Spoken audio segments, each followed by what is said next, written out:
kalau yang sekarang nih, kalau kurikulum merdeka itu kan kalau dilaksanakan masih tahun pertama ini.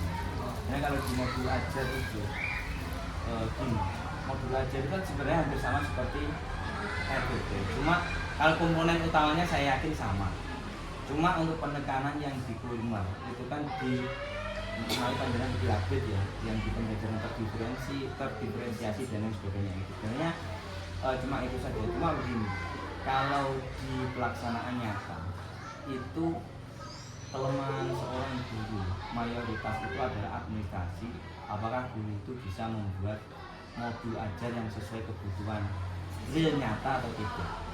Itu yang biasanya kelemahannya di situ. Kadang kita termasuk saya sendiri itu ngajar kapanpun beratnya kan bisa, kita tinggal ngomong ke anak itu bisa. Tapi terkadang kita kalau dimintai laporan administrasi, persiapan RPP atau modul ajar itu terkadang kita nggak bisa maksimal. Atau terkadang kebalikan, RPP atau modulnya bagus, pelaksanaannya yang bingung. Apalagi yang sekarang itu kan musimnya terdiferensiasi sama AI. Itu wes kalau dulu tidak melek IT pasti kan nggak tahu sama sekali terkait AI. Padahal kalau AI kan sebenarnya kalau kita bisa memanfaatkan dengan bijak itu sangat membantu. Contoh kayak tadi itu rubrik untuk berpidato. Itu pun kan saya nyarinya cuma tinggal klik misalnya kayak di Gemini, di ChatGPT itu kan sudah langsung muncul tentangnya. Oh baik, saat itu kan sudah langsung muncul. Tinggal kita itu mau memanfaatkan atau tidak.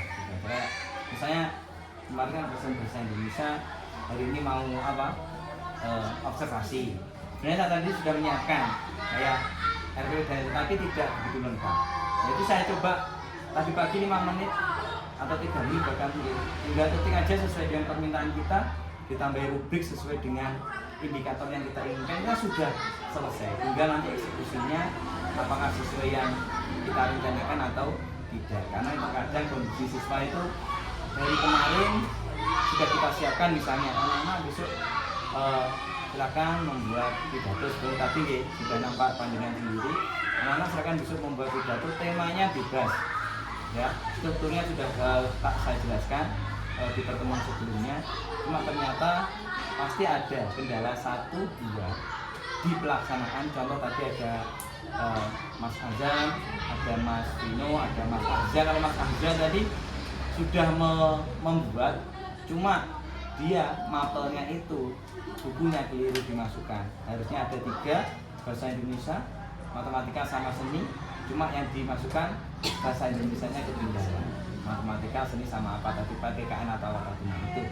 Beberapa kendala yang mungkin terjadi pada waktu kita pasangan. Nah itu sebenarnya kalau menurut saya bagaimana seorang guru itu manajemen kondisi, manajemen waktu. Terkadang kalau guru terlalu pakem, artinya terlalu kaku di apa itu di rencana atau modulnya, itu nanti juga belum tentu hasilnya maksimal.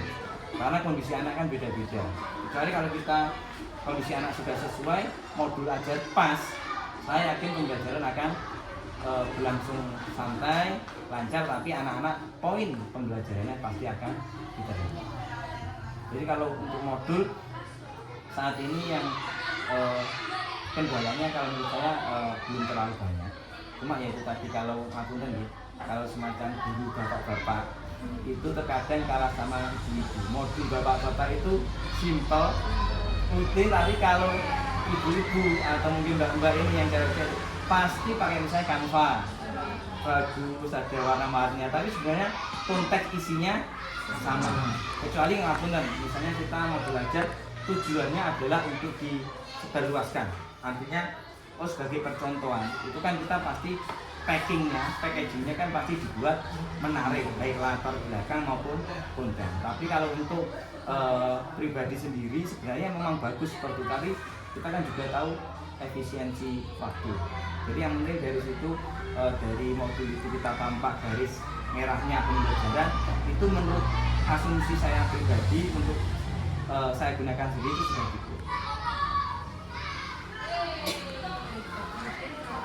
Selama Mas Vino ini Oke, kalau matematika yang banyak di dalam tanda kutip dikeluhkan siswa itu adalah pecahan sama desimal. Karena kemarin baru ada tes TOPAS itu yang dari kerjasama dengan Jepang. Itu kan ada alhamdulillahnya ketika muncul nilai itu ada review. Oh, anak ini belum menguasai terkait, bahkan kemarin hasil TOPAS itu kan pas sesuai dengan materi kelas 6. Ada desimal, ada pecahan. Nah, dari nilai TOPAS itu saya juga berkaca pada diri saya sendiri. Ternyata ketika anak-anak pembelajar itu tampak bisa, ketika dites dari dalam tanda kutip luar, itu ternyata anak belum menguasai penjumlahan desimal. Jadi nilai tempat itu kalau mohon maaf kalau kelas berapa ya? 3 atau 4 kan harusnya sudah ada nilai tempat ribuan, ratusan, satuan, puluhan itu kan ada. Tapi untuk desimal per 10, per 100, per 1000 itu anak-anak sebenarnya sudah diberikan. Cuma ternyata ketika dites atau diberikan soal latihan itu anak-anak masih bingung. Berarti untuk apa pecahan desimal penjumlahan bersusun ke bawah atau pengurangan itu anak-anak ternyata masih banyak yang kesulitan. Kalau di pecahan misalnya pecahan campuran, pecahan biasa itu anak-anak kesulitannya mungkin menyamakan penyebut yang bawah ya, penyebut gitu. Karena begini, menurut indikasi saya, analisa saya itu di dasar sebelumnya kayak FEB, KPK itu kan anak-anak belum kuat yang umur ini nggak tahu saya juga nggak tahu.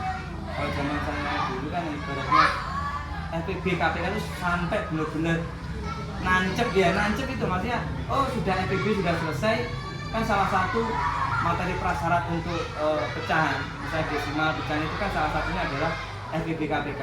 Nah di situ tapi ternyata anak-anak itu belum menguasai. Jadi kan memunculkan kendala yang dari materi prasyarat muncul di materi berikutnya. Itu terutama anak-anak itu kalau desimal mengubah menyederhanakan pecahan atau pecahan senama itu masih banyak yang kalau kelas 6 itu yang dirasa sulit itu anak-anak.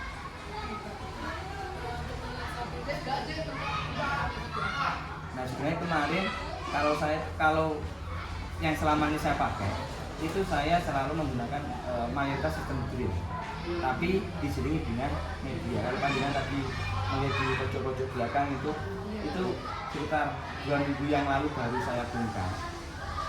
Dulu itu kan sebenarnya dari pemerintah sudah di-drop kit pembelajaran. Nah di sana ada untuk anak pecahan dan sebagainya itu. Kadang anak itu memang saya ajak untuk terjun langsung. Oh yang dimaksud misalnya 1/10 kamu punya apa benang atau punya apapun lidi bagi 10 upayakan sama itu. Kalau anak-anak mau pegang sendiri akhirnya kan dia bisa paham. Apalagi matematika itu kalau cuma mengawang itu sulit luar biasa. Oke. Jadi yang pertama matematika tentunya kalau di saya ya sering berlatih. Yang kedua kita coba untuk simulasi langsung.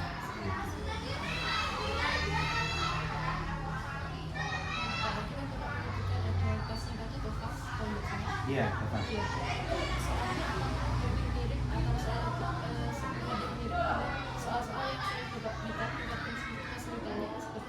Kalau untuk soalnya saya kurang mengamati terus karena begini, TOEFL itu kan mirip seperti ANBK atau UM.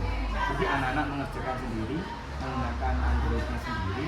Guru itu cuma boleh mendampingi artinya pengawas saja, jadi tidak boleh, bahkan guru pun tidak tahu soalnya itu. Tapi dari reviewnya dan sesekali saya inceng itu memang sebenarnya soalnya itu beda sama ANBK. Kalau ANBK itu kan soalnya hot ya, hot. Kalau yang di TOEFL itu sebenarnya soal dasar, bahkan perkalian penjumlahan dasar itu muncul di situ. Tapi ya itu hasil reviewnya kita guru itu cuma dapat laporan akhirnya. Jadi misalnya atas nama Davino, oh dia bagian penjumlahan desimal bintangnya kan 5 maksimal. Nah itu tidak ada bintang sama sekali. Itu terangnya belum bisa melakukan penjumlahan desimal seperti itu. Jadi kalau saya rasa materinya sebenarnya mirip dengan yang diajarkan di kelas 6 terutama, karena memang beda. Kalau TOEFL itu kan kemarin ada kelas 4, 5, 6. beda jenjang itu beda jumlah soal, beda pertanyaan. Itu makanya saya kemarin juga kaget ketika melihat Kompas, masa anak-anak terutama yang di poin bagian apa? Pecahan sama desimal. Anak-anak lemah sekali.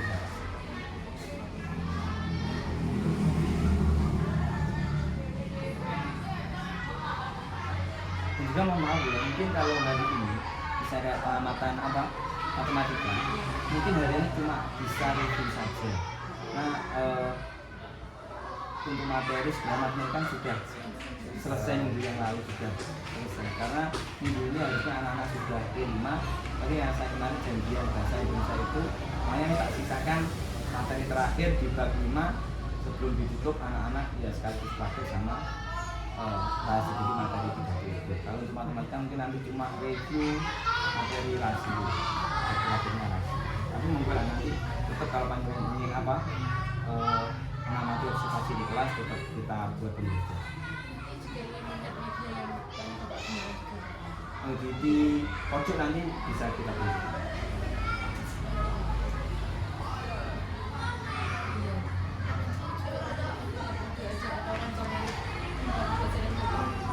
Kalau mau belajar matematika sudah kita bilang, supaya nanti tak cek ya.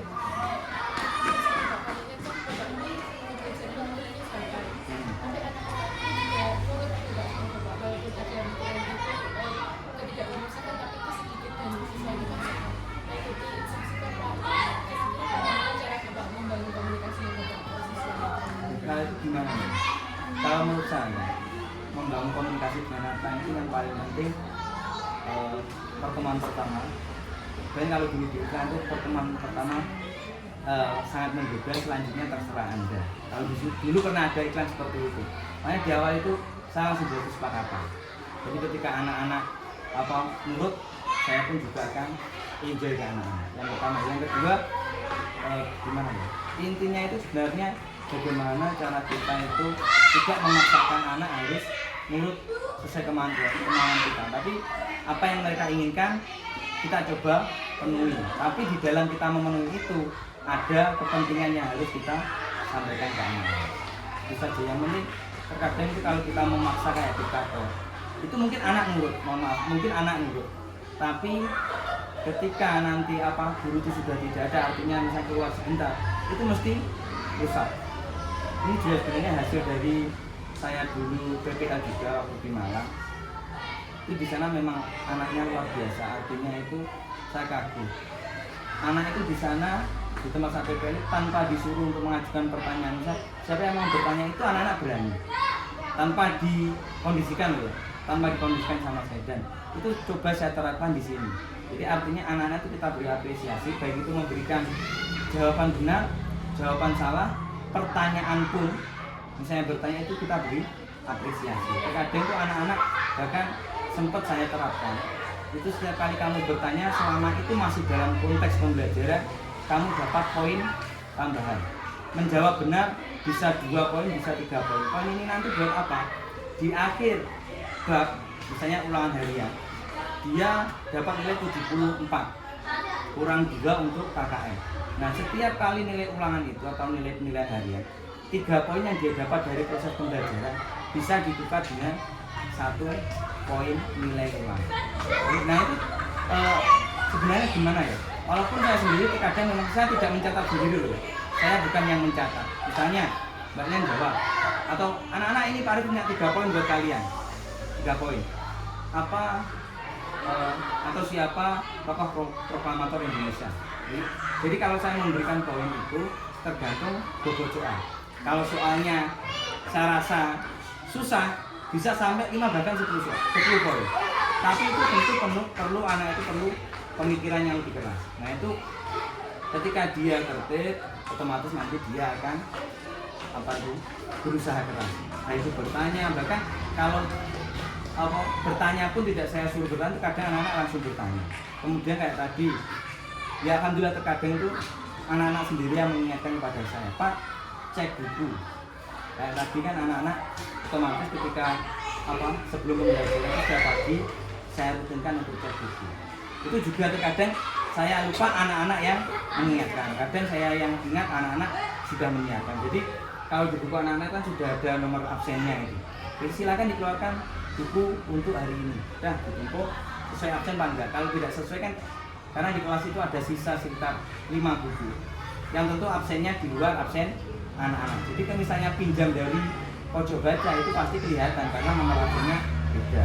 Nah sudah kesepakatan kelas, ketika buku ada yang tidak lengkap satu buku itu menulis saya akan, misalnya PPKN atau pendidikan Pancasila, saya akan membawa buku pendidikan Pancasila. Satu buku tidak membawa 25 kali. Kalau 2 buku 50. Tapi begini, hal seperti itu kalau kita dadak itu artinya 7 di hukum, itu anak-anak pasti ngeluh. Tapi kalau sudah menjadi kesepakatan dan pembiasaan, itu anak-anak itu otomatis sudah ibaratnya Pak kurang 1, ya paham ya. Jadi sebelum istirahat seperti ini tadi misalnya, sebelum istirahat itu anak-anak yang tadi melanggar itu menulis. Kalau sudah 25 atau 50 sesuai pelanggarannya, biasanya ditunjukkan saya Pak, saya tanda tangan, oke istirahat seperti itu. Artinya memang anak-anak tanggung jawabnya sedikit demi sedikit kita bangun.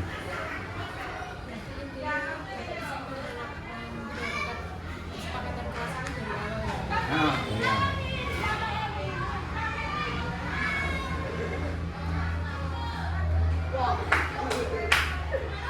Ada lagi?